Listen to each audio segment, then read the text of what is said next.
Hi everyone, so this is just a quick video. I'm just gonna make a quick tutorial of how I dyed my pitch black hair and gave myself some red highlights. So it's just a DIY video. It's nothing fancy. It's kind of like quick and kind of ratchet, but that's fine. And yeah, so first thing you're gonna need is 30% volume developer, and I chose mine in the brand Clairol Professional. Next, you're going to need this high color highlight. This is going to be the permanent red color. I chose mine in the color magenta and the brand is L'Oreal.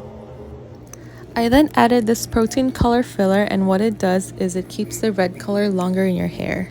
So after that, you're just going to put everything inside a bowl. So this is the volume developer, add the protein color filler, and add the permanent color, and you're just going to mix it all up.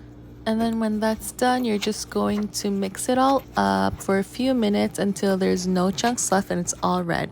So first, I'm just starting to apply the dye at the bottom half of my hair, and then I'm gonna go work my way up. And this video is a little bit sped up, as you can see, just because it took me a while to kind of get all the parts of my hair in there and get all the color where it needs to be.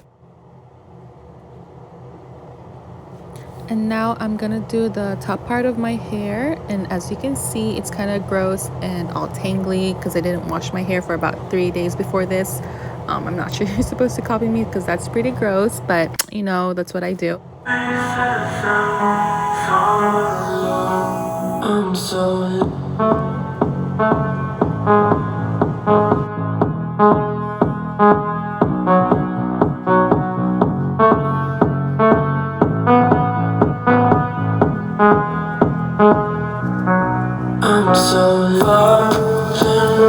into pieces. I'm so alone.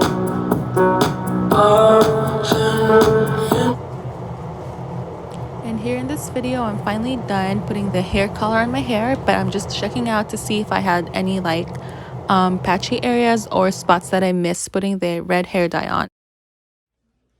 And this is what it looks like straight out of the shower. I have no makeup on, my hair is still damp. And this one's a picture of me with my makeup done and my hair done. As you can see, it's all filtered. And then here's another photo with me and my daughter. I dyed her hair as well, and she really loved it. So as you saw in the previous video, it was really easy, really quick to do. What helped a lot was that I had like old highlights that were in my hair from like a previous bleach color that I had before, and so that made it easier for the color to like stick in my hair. But let's see how long this lasts, and I really like it. And if you have any questions of how I did it or like the product or anything, just let me know in the comments below. Thank you. Bye.